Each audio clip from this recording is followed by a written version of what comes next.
Коронавирусная инфекция все еще остается среди нас, напоминают врачи. Основная причина того, что жители региона продолжают поступать в больницы, кроется в несоблюдении простых санитарно-эпидемиологических норм. В инфекционном отделении РКБ с диагнозом COVID-19 около 80 человек. Но эта цифра, по словам специалистов, продолжает расти.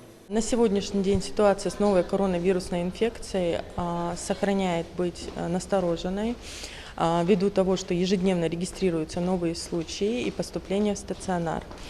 На сегодняшний день в стационаре находится 79 человек, 59 из которых это люди старше 65 лет. На аппарате ИВЛ находится 3 человека. Ежедневно мы регистрируем новые случаи, как я уже сказала, и поступление от 5 до 10 человек. Коронавирус не щадит никого. Среди больных как взрослые, так и самые маленькие. Более 10 детей с диагнозом COVID-19 проходят лечение и в детской республиканской клинической больнице. Врачи днем и ночью дежурят на страже здоровья пациентов. Ситуация по новой коронавирусной инфекции на сегодняшний день в республике продолжает оставаться напряженной. В стационарах у нас более 200 человек. Ежедневно 10, 12, 15 поступлений бывает. Также люди в тяжелом состоянии бывают. 4 человека у нас находятся сегодня на аппаратах искусственной вентиляции легких. Ежедневно регистрируется более 20 случаев заболеваний новой коронавирусной инфекции. То есть еще говорить о том, что ситуация стабильно рано. В детской республиканской больнице на сегодняшний день 13 детей, из них 10 детей уже с положительными тестами, то есть с подтвержденной коронавирусной инфекцией. К счастью, из них таких тяжелых детей нет, но они все наблюдаются, получают все необходимое лечение. Как отмечают представители Минздрава, все необходимые лекарства для лечения коронавируса есть в наличии. Не так давно в ИРКБ поступило новое оборудование для отделения реанимации. Вот и сегодня от депутата Госдумы Алихана Харсиева прибыл гуманитарный груз для различных больниц республики. Сегодня прибыл очередной гуманитарный груз по поручению депутата Государственной Думы Харсиева Алихана.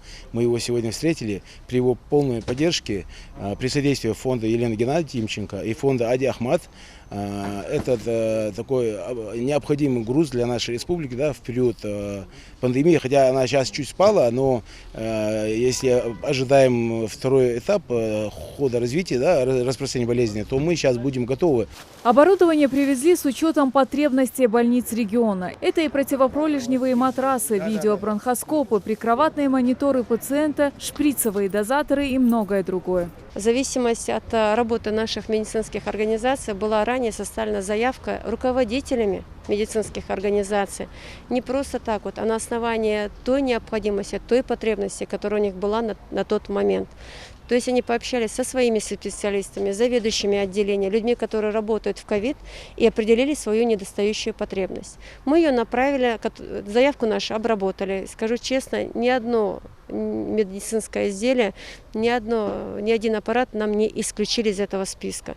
По данным Республиканского оперативного штаба, в Ингушетии проведено около 60 тысяч скрининговых исследований на коронавирусную инфекцию. 4256 впервые установленных диагнозов COVID-19. Выздоровело около 4000 человек.